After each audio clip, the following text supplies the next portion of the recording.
Hello, welcome back to Humanist TV Africa. The name is Apiajei Danka. I am the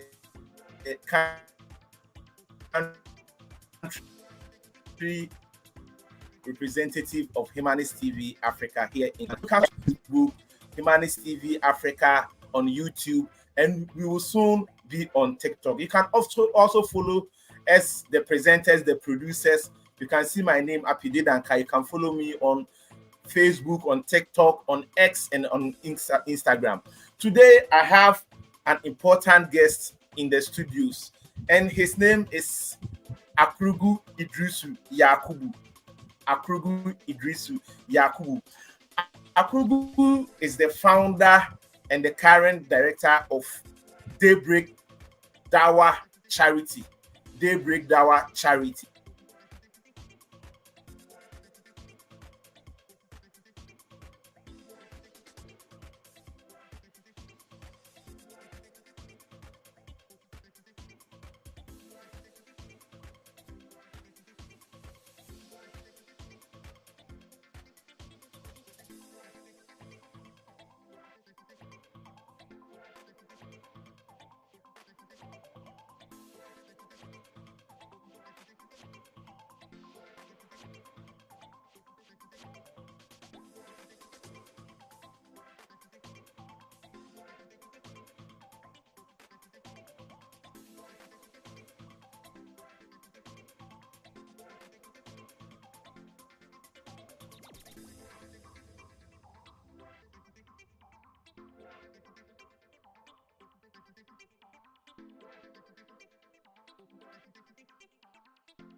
You have to forgive us. We are in Africa and our internet services is not that the best. And I was introducing my guest, Akrugu Idrisu Yakubu, and he is the director and founder of Daybreak Dawa Charity Organization here in Ghana. He is doing a lot. He is doing a lot in all the major regions and especially the capital cities of Ghana. So, without wasting much time, I'll invite my good friend Sheikh Akrugu Idrisu Yakubu into the studio. Sheikh Akrugu Idrisu Yakubu, and today we are discussing about the Islamic perspective on population. Islamic perspective on population. It is a very educative, I would say controversial story, but I think we will have a nice time with Akrugu Idrisu Yakubu. Welcome into our studios, Mr. Yakubu Idrisu. Mr. Akubu, thank you. Thank you. You're looking great. You're looking great. Thank you. And by the power of technology, we are interacting. Yeah, by the power of God. Of technology. Sheikh, without wasting much time, I've introduced you, but tell us something. You know more about yourself than most of us. Tell us something briefly about yourself and about Daybreak Dawa, this charity organization you set up. PJ, thank you. My name is Akrugu Idrisu Yakubu, as you've already mentioned, and I am just an ordinary person. Founded Daybreak Dawa charity with the hope of helping the needy in the society. And I've also been doing my best in trying to, educate humanity about religion and how we can cooperate to coexist in our religious lives. So that is something small about me, PJ, if you ask. Okay, okay. The reason why we have invited you into our studios is you are a very good friend of mine. I know you, and you are a Muslim, and you are a rare Muslim because we have libertarian Muslims and we have militant Islamic Muslims. Let me say that. Um, where can we put Akrugu Idrisu? Are you that libertarian? Because this is a humanist TV, it's a secular TV, and we know Muslims are not supposed to mingle with humanists, atheists, and secular guys. So, why did you accept our invitation to join us before we go into the topic? If I am wondering, and I think our viewers too might be wondering. I'm a Muslim. In Islam, Islam is about understanding the Islamic religion. So I understand Islam, and everybody or everyone who understands Islam is someone who lives in a kind of like moderate life. You understand? It doesn't matter whether people are atheists, they are humanists, they are Buddhists, they are whatever. We're all human beings, and as long as they don't come on my way to stop me from being my Muslim, I have also no right to stop them from living their lives. So Islam, the true Islam, or an Islam that is well understood, is not the kind of Islam that you people have misunderstood. That is a religion that prevents people from, having interaction with people from the other side of life. Once you're a Muslim, you have the right to interact with everybody. It is through your interaction that people will even get to understand and accept your way of life, and so you will have more people into the fold of Islam. So Islam is not a repulsive religion. On the contrary, it's an inclusive. It's a religion that allows everyone to come into the fold of Islam. Um, Thank you very much. And I'm smiling. You know why I'm smiling? So- some people will not get a time to explain it as it is. They will just say convert or die. So we've heard it before. So we are also not out of place. So let's continue with our topic right here. So today I was checking uh, how many human beings are on this planet as we talk. And through my research, from the world population, country by country, I got to know that we are over 8,500,000 and over. So we are over 8 billion people right now on this planet. And we, India is right now leading in the world population. India is over 1 billion, 1.4 billion, followed by China, closely by China, because China used to be the most populous country in the world. Right now, it is India, followed by China and United States. In Africa here, Nigeria is the most populous country. Over 226 million people are right now in Nigeria. In Ethiopia, we have over 128 million people in Ethiopia. In Egypt, we have over 113 million people, followed by Dr. Congo, Tanzania, South Africa, Kenya, Uganda, Sudan, Algeria, Angola, Mozambique, and Ghana. So I think from Nigeria, 1, 2, 3, 4, 5, 6, 7, 8, 9, 10, 11, 12. Ghana is the 12th most populous country here in Africa. We are mentioning Ghana because we are Ghanaians and we are biased towards our country. So we will use our country as a yardstick or as a case study and to talk about the perspective of the Islamic religion on population. Uh, Sheikh, I think I will not be far-fetched if I say, because I've lived in a Muslim community here in Kumasi. I was living in Abu Abu Akrim, and I've stayed in Alaba, and I've also stayed in Ashtown, closer to Alaba. So I have so many friends who are Muslims, and we grew up learning. This is not academic. I'm not coming here to talk about academics, but our views on Islamic family here in Ghana. So we saw many Muslims here in Ghana having so many children because I think Muslims allow one man polygamy, one man to marry at least or at most, I don't know. You can marry 4 wives. So I grew up having one family with so many people in it, especially I don't know if you know about Eli and Dada buildings in some are at Akotialai, Abu Abu Akrim, and I realized there are other places these Eli and Dada buildings are. And you can see the number of people living in these buildings. They are all Muslims, and so we grew up knowing Muslims. If you are Muslims, then you have to give birth so many people because the Quran encourages reproduction.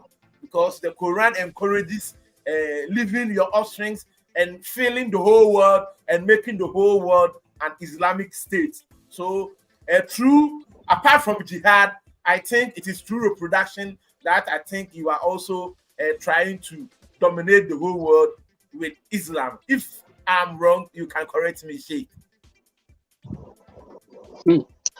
PJ, thank you for your time.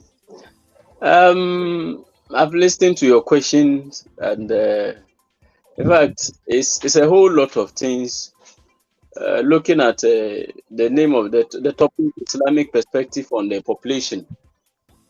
Of course, in Islam says that, or the Prophet Muhammad sallallahu alaihi wasallam is quoted to have said that I will, boast with my followers on the day of judgment. So reproduce more people so that there can be more of my followers on the day of judgment. But PJ, if we also look at this subject very well, then we're asking ourselves, as much as the population is on the increase, and then things become difficult because there are a lot of people who are on this earth who give birth not because they want to give birth, but they give birth because it came by accident. Maybe the fellow had sex with a woman and then all of a sudden the woman conceived. Sometimes they even try to abort it and it fails. And so in the long run, a child is brought forth. Now these people who brings forth this child without even making any preparation for the child, it becomes a problem. And this problem, there are Muslims, many people on earth and in this country, Ghana, who call themselves Muslims, and they have found themselves in this situation. Now, the unfortunate thing is that in the long run, these children, because they were not even, prepared to be received by their parents, they come to this world and their parents frown on them. And sometimes these people are not people who are even prepared. They might be children, maybe in the ages of 16, 17. They might even be going to school, maybe in the senior high school. And so it happens this way to them. So their parents cannot afford to take care of them, and then at the same time take care of the child that has been brought forth, because resources are scarce in nature. And by so doing, these children might not even get a good education. So when these children lack good education, what happens to them? What happens to them in the long run is that they find themselves in the deviant societies like drugs, promiscuous societies, lives, prostitution, and all those kind of things. And I am asking myself and asking every Muslim the question that if the Prophet Muhammad, who is the leader of Islam, is to boast with his followers on the day of judgment, is he going to boast with drug addicts? Is he going to boast with the prostitute? Is he going to boast with alcoholics? These kind of unfortunate way of lives in our society. Is that the kind of people the prophet want to boast with? So it's better for the prophet to have few people who will be worth of being boasted of than to have today we have about 2 billion Muslims on earth. Now, if you look at all these 2 billion Muslims, how do they understand Islam? What is the impact of Islam in their lives? And if indeed Islam has impacted on their lives as Islam teaches, but Islam, however you might not agree with Islam as a humanist or as an atheist or as whatever, is without a doubt, it has a beautiful teachings. Islam has beautiful teachings, just like how life is supposed to be taught. But because Muslims have not allowed Islam to, penetrate them, has not allowed Islam to have an effect on their lives, day in, day out, is making the people who belong to the other part of the world, who are not Muslims, look and then they frown upon Islam. They see Islam as, a kind of a useless religion. They see it as a useless way of life that is not worth, belonging. If they have admired Islam, they would have, definitely sympathized with it. They would have really loved to be part of it. But because they don't, have that kind of admiration for Islam, that is where we are now. And it is so because there are a lot of majority of Muslims who don't even know what Islam is about. The extremism in Islam, the what do you call it, a whole lot of misconduct or deviant attitudes, which a lot of Muslims find themselves in. PJ, you and I, we are in Ghana, and you can go to our Zongos. See, look at the kind of lives our boys are living in Zongos. A little time you see them, pulling knives and a whole lot of things, trying to fight. And this is what we call Islam. This is what people who are outside Islam, when they see Islam and they see, is this Islam?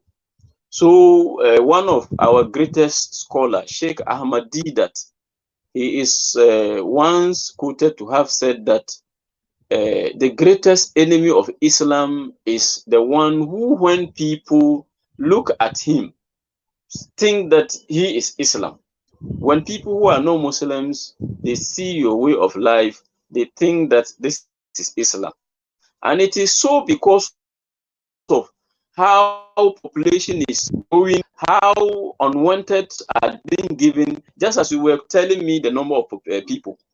Imagine as at 1950, the world population was 2.5 billion or 2.4 billion. 74 years down the line, we have about 8 billion plus. We are getting to 9 billion to 10 billion. Maybe in a year or 2 or 3 or 5 at most, we'll be hitting 10 billion. But that is dangerous for human existence. Very, very, very dangerous. Religions that boast, Christianity boasts that God said we should give birth and fill the earth like, the sea sun. And then Islam is also saying that we should give birth, because in the day of judgment, the prophet will boast with the large number of people who follow him. Now, we have a land, we have an earth, which has a diameter of 12,800 and I think 53 or so. And the land is very small.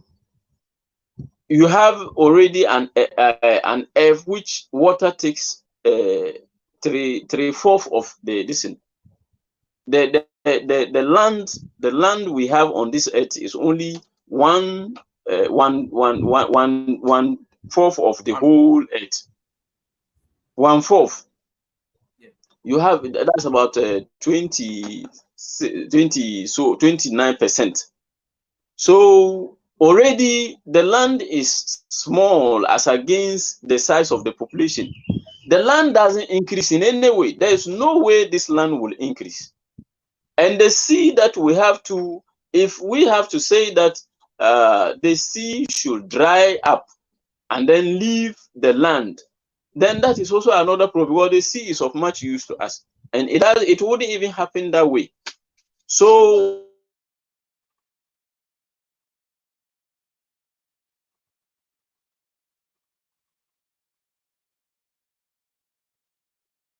the more people we give,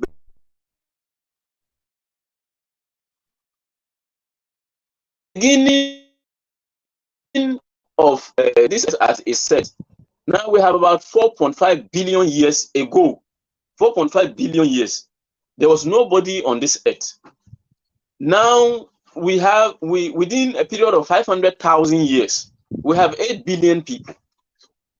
So if we should have another 500,000 years, making it, let's say, 1 million years out of the 4.5 billion years, that means an uncounted number of people. So in as much as in our religion,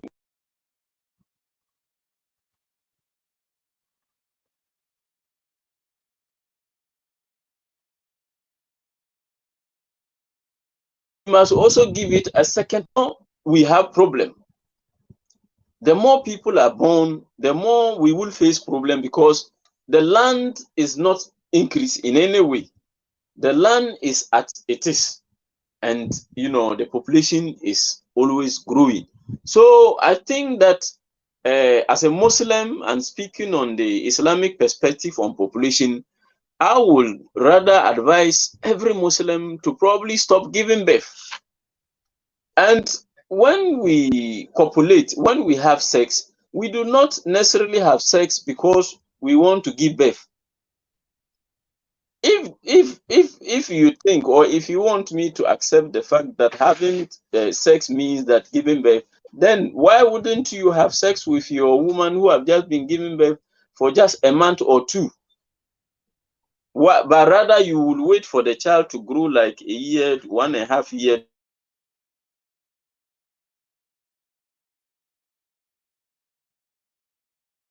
Wow.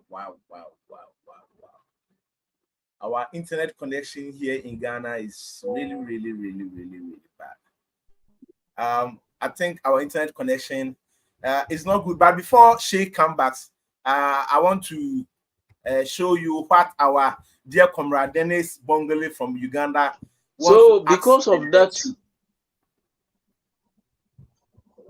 PJ. Yeah, I'm listening. Yeah, okay. So because of that, it's high time we stop encouraging on the issue of having multiple children, having more children. It's nothing. At least if you even insist on giving birth, a child is okay. Because if we don't take time will come, we might have to eat on one another. Because the land today, look at the rate at which people are building. Go to Accra, go to Kumasi, go to everywhere in this country, Ghana, and any other part of the world, Africa, in other part of the world. Look at the rate at which people are building. People are building on farmlands, lands that we will be using to cultivate food to eat.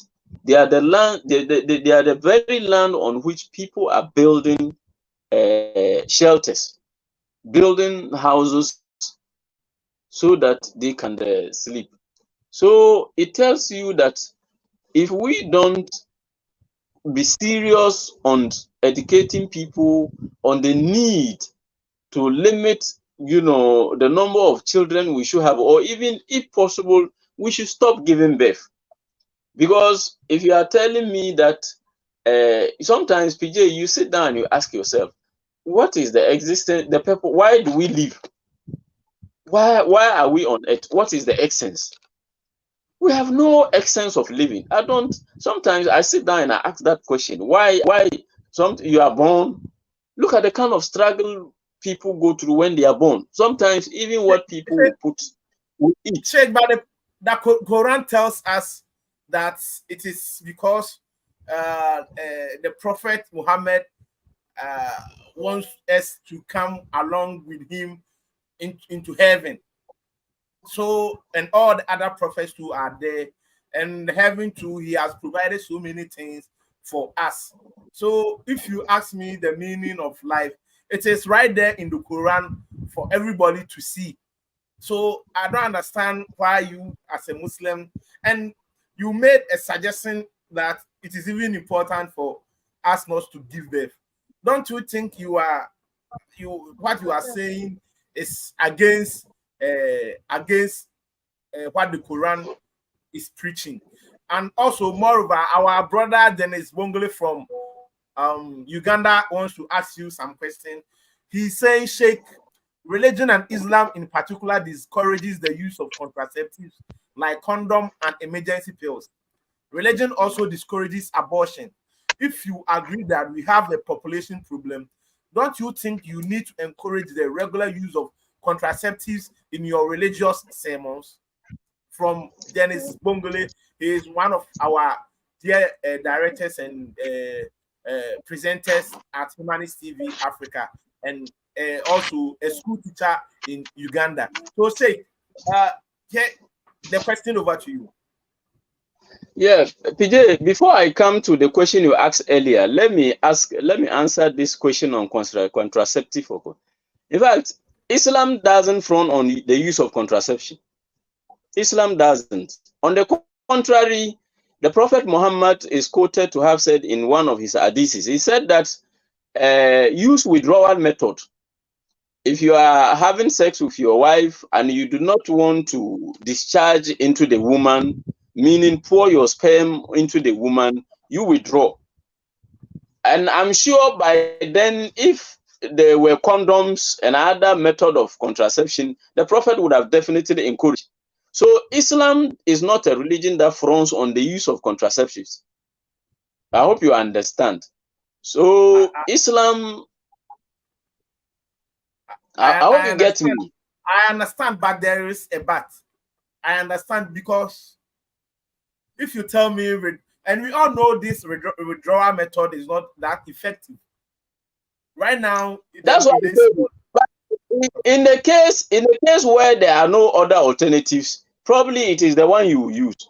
Imagine you are having sex with a woman and then you don't want to release yourself into the woman and you've not also have condom. Probably it is the only thing that will come into your mind to employ, that you want to use that withdrawal method for the time being, so that maybe in future you can look for condom or other method of contraceptive to use.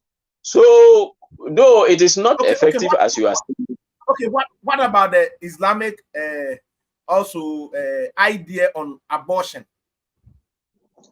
Abortion is allowed in Islam. Abortion is allowed in Islam. Abortion is allowed in Islam because can you give us some quotes or where we can find these things you are saying, because some of the Muslims will be watching us, and without you quoting from the Quran, they might think maybe you just want to disorganize the whole religion. If you go to Quran chapter 2, verse 282, go. He say there is a verse that he say, La yukallifullahu nafsan illa wus'aha. Allah does not burden people beyond their scope. I hope you understand that thing. Allah doesn't burden people beyond their scope. La yukallifullahu nafsan illa wus'aha. Laha ma kasabat wa alayha ma kasabat. So this verse is trying to generalize the whole situation, that, for instance, the issue of abortion. Abortion is permitted in Islam on two instances. One, a case where the pregnancy, if allowed, will be detrimental to the woman who is carrying that pregnancy.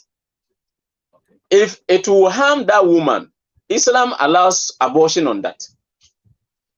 Another instances where Islam permit abortion is a case where a child is given. Then before that child could grow, maybe pregnancy occurs. If that pregnancy is allowed, it might affect the health of the already existing child. So in that instance, abortion is allowed so that the child that is already in existence will continue, while the one who is yet to come is gotten rid of. I hope you get that.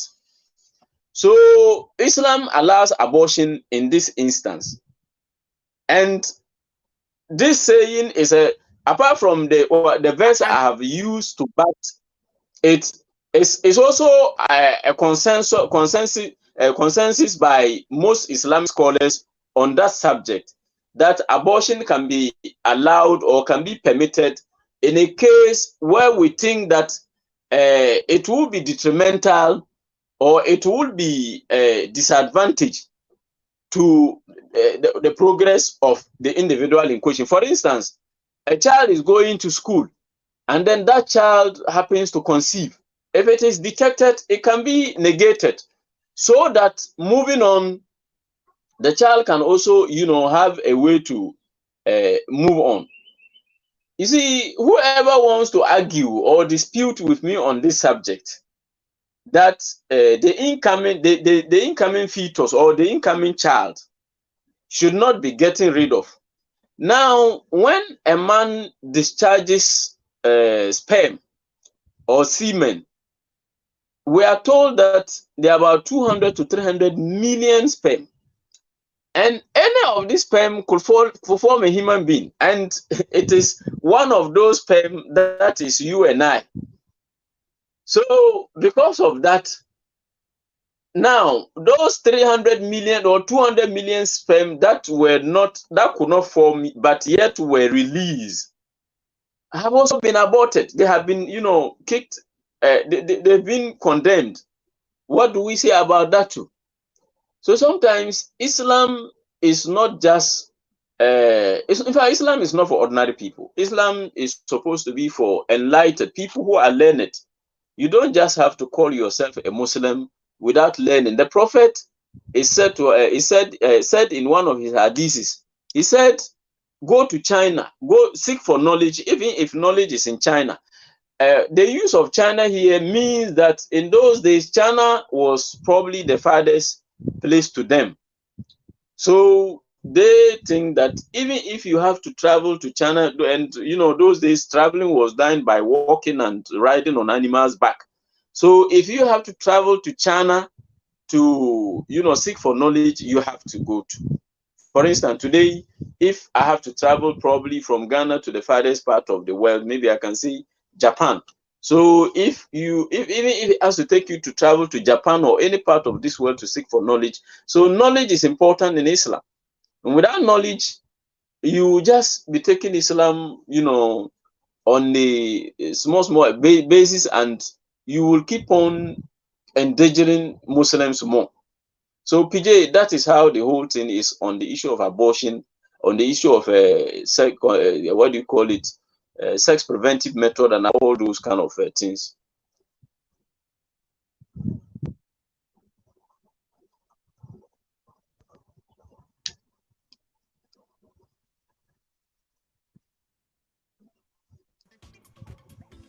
Hello, Sheikh, can you hear me?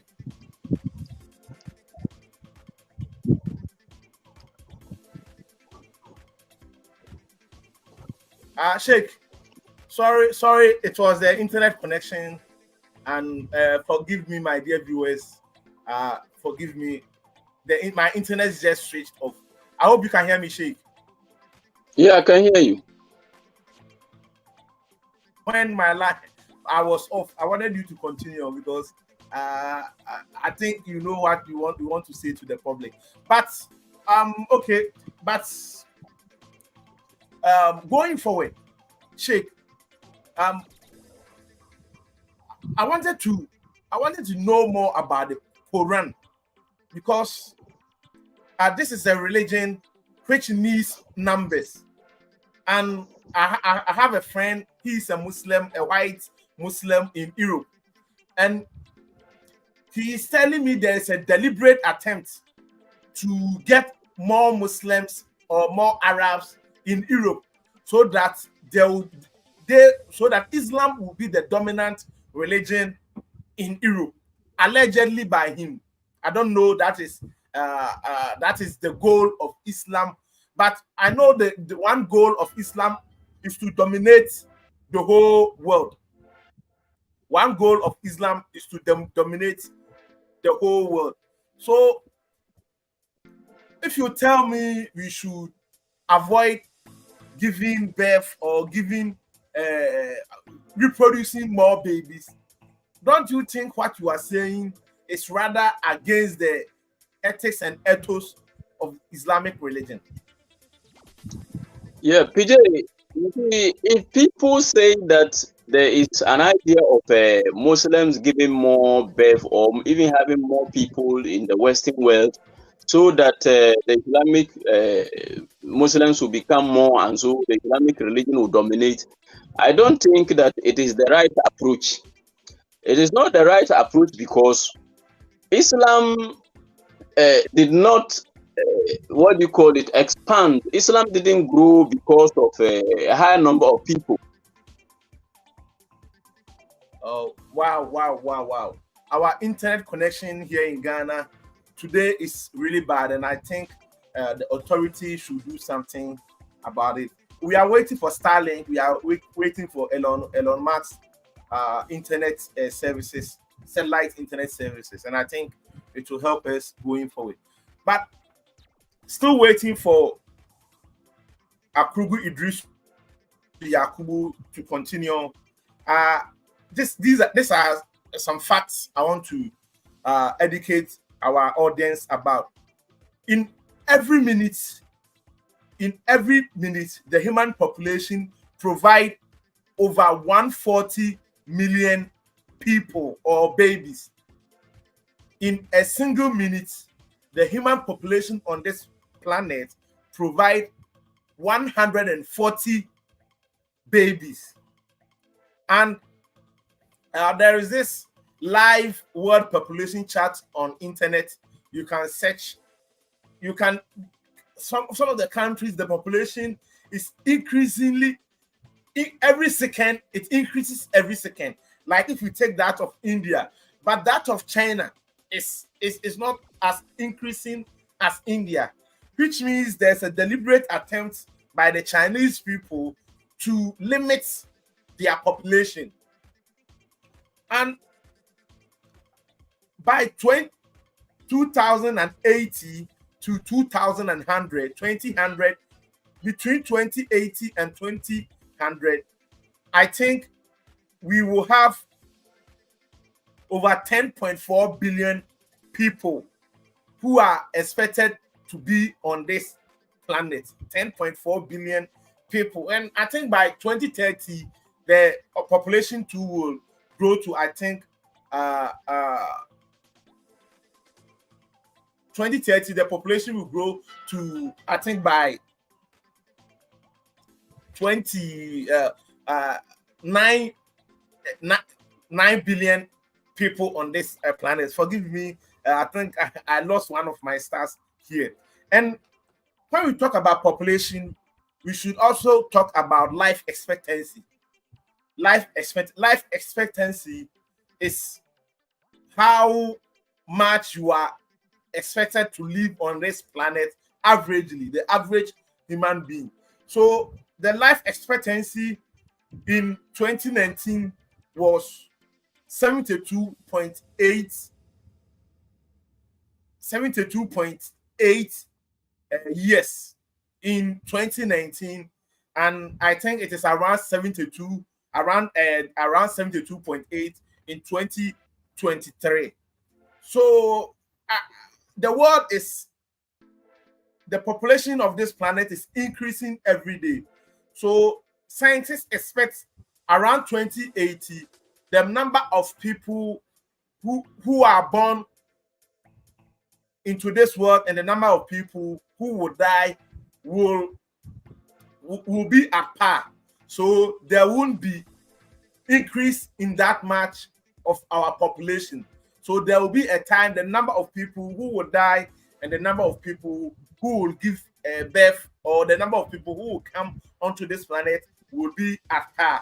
And it is expected to be around 2080 to 2000. I don't think I can grow to see this, because it is this one is enough for me.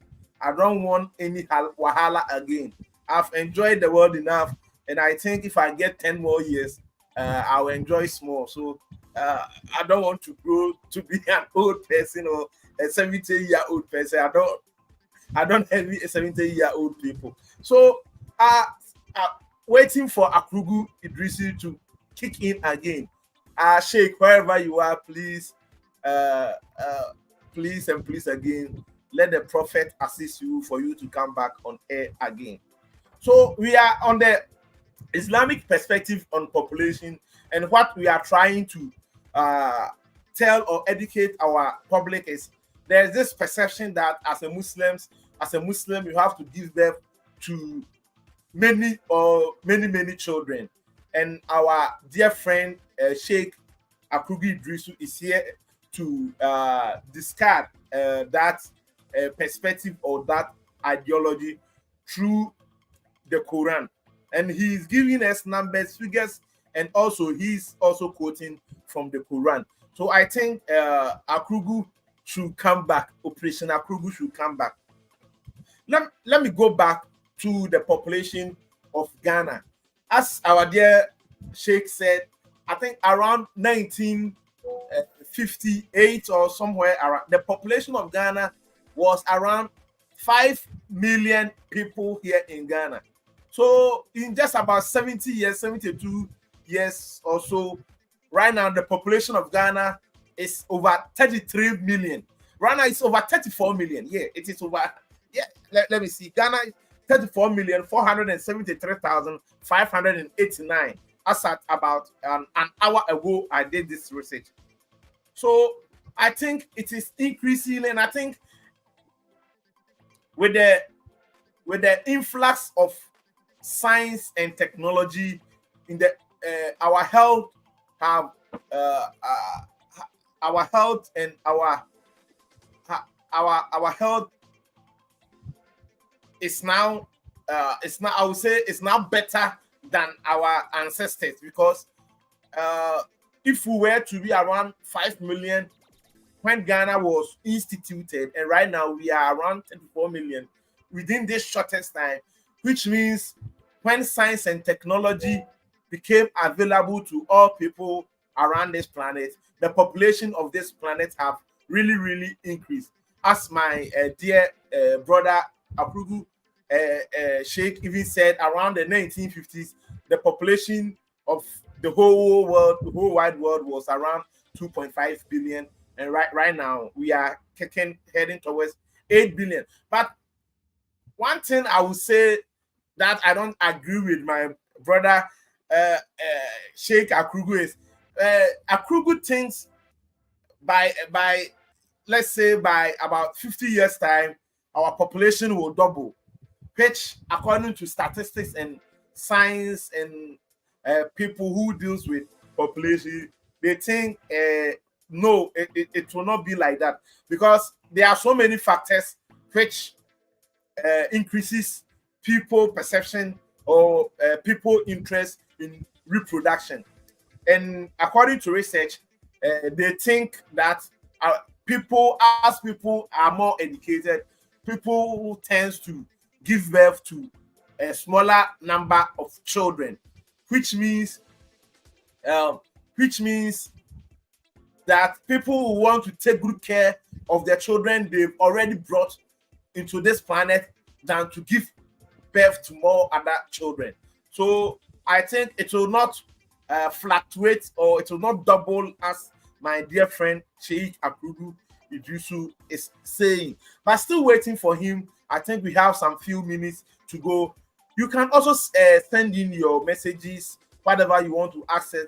And if you want to join us, like how our dear friend from the Islamic side joined us today, you can also write to us via our WhatsApp lines.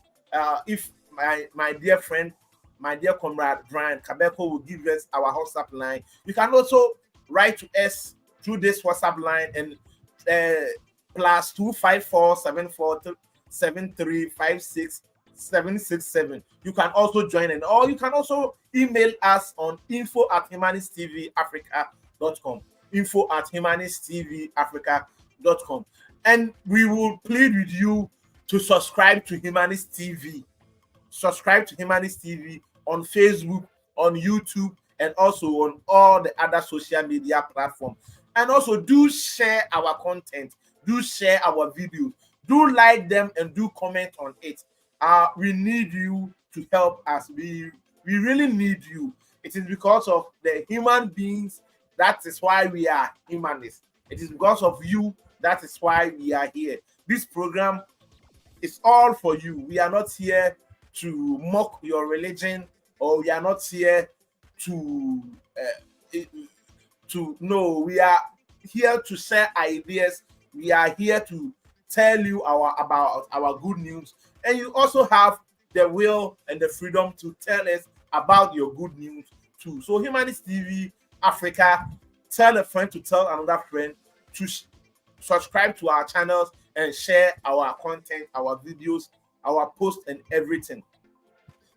Without wasting much time, I'm still waiting for our dear comrade Apiajei Danka of Daybreak Dawa Charity Foundation, if he will come back. If he will come back. So many people like me from a secular background have different perspective on the Islamic religion.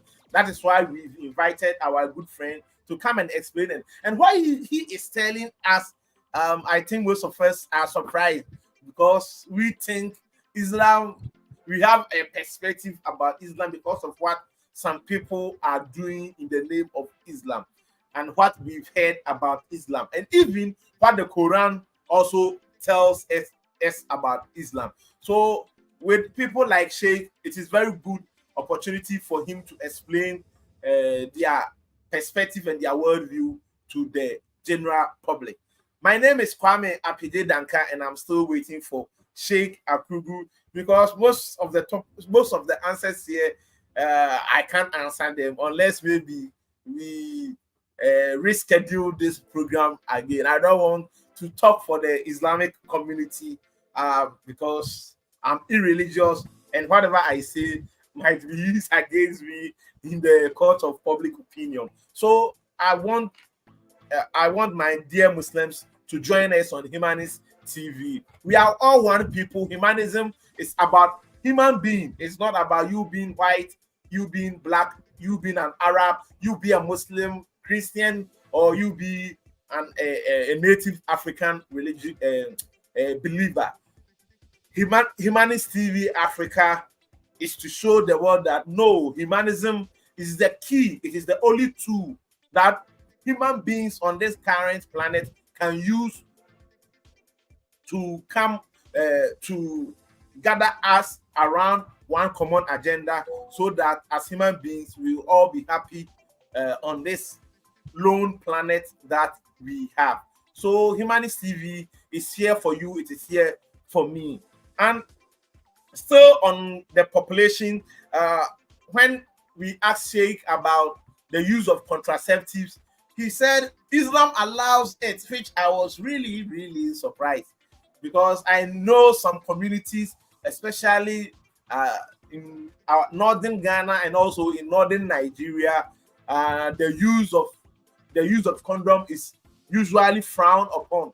You can't go and sell condom in Kano or in Kachana or any other dominated Muslim state here in Africa or here in Ghana. So Apiajei Idrisu have really surprised me today, and I'm really praying on a bended knees for him to come back, so that he can really show us what the Islam says about population. So I said India is now leading the world with population of 1 435 million 700 and over million people on this planet, followed by China with 1.4 billion 250 over million people. United States is third, 340. Soon, United States will be 341 million people. So I think, and one good thing about our population here in Africa is, I think, because of the slave trade, it reduced our number of people here in Africa.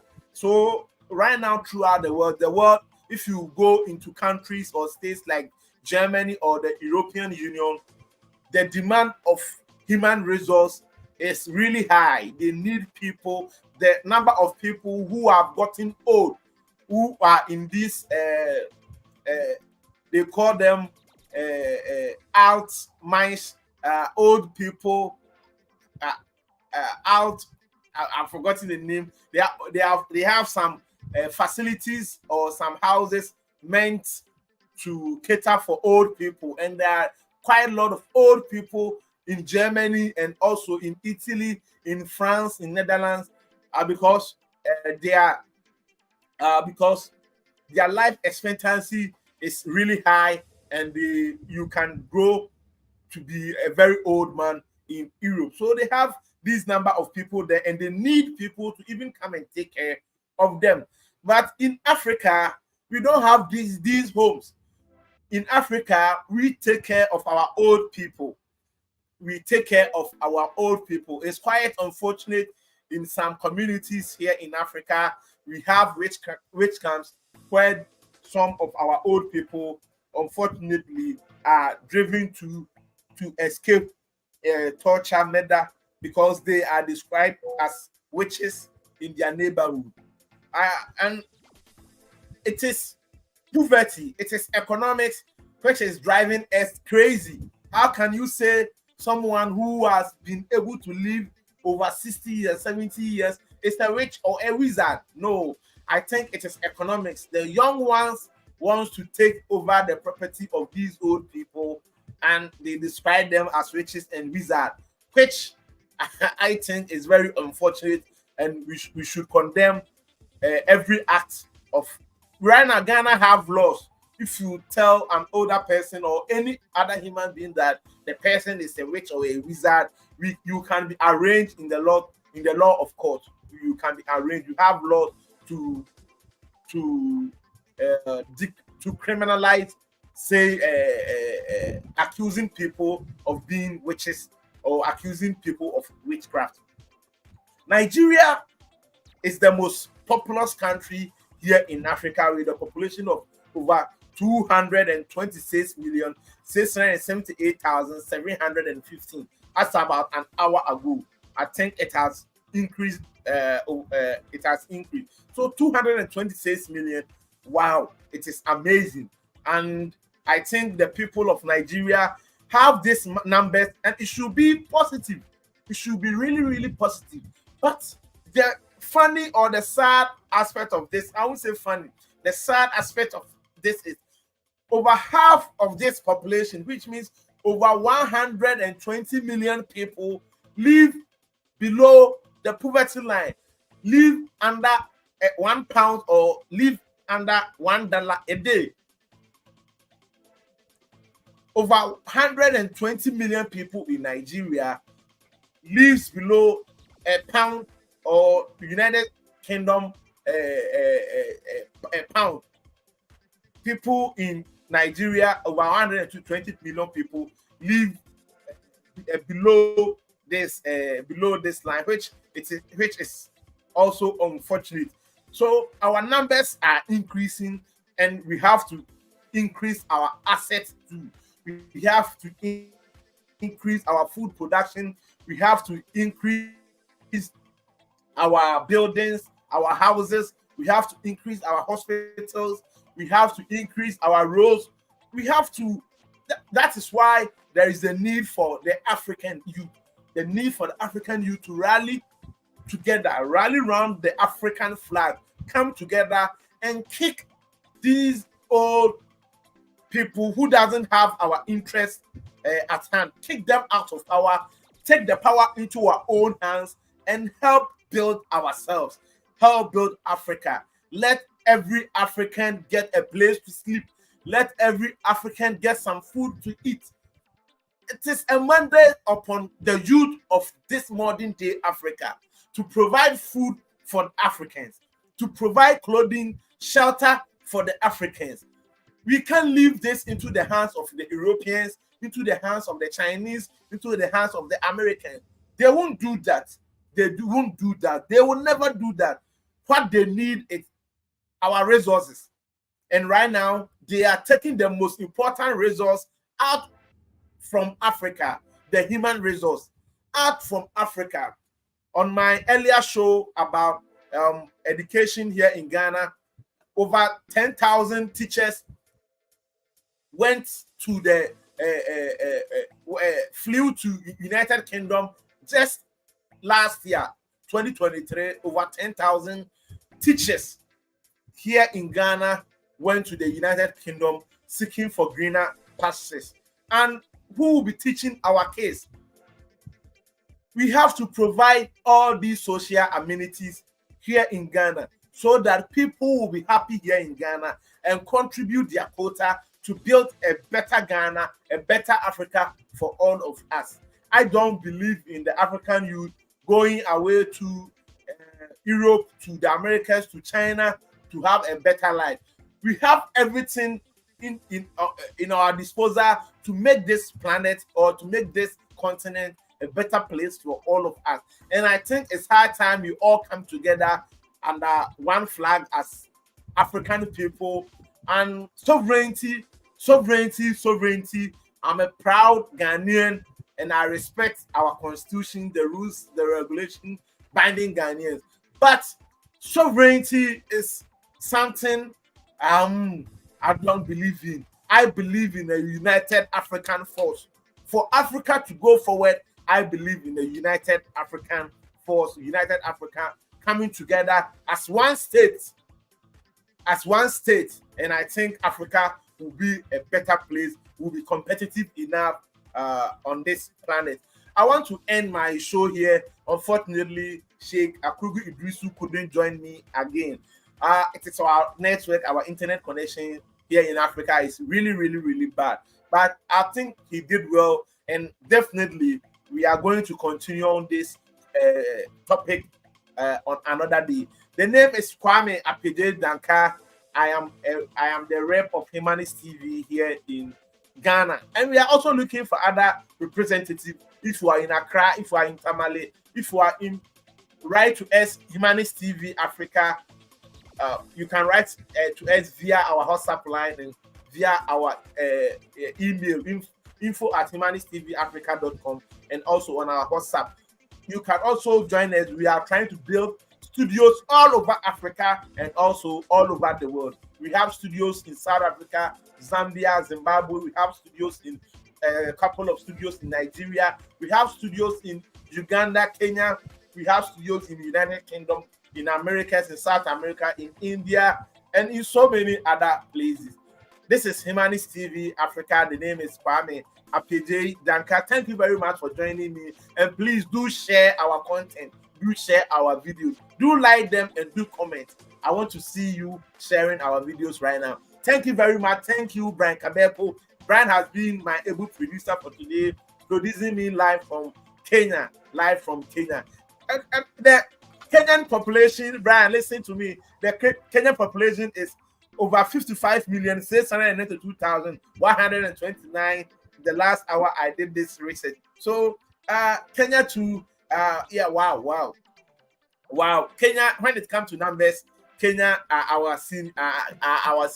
But when it comes to football, Ghana know how to play football than all the other African countries here in Ghana. The name is Kwame Apiajei Danka. No comments. Goodbye. Adieu.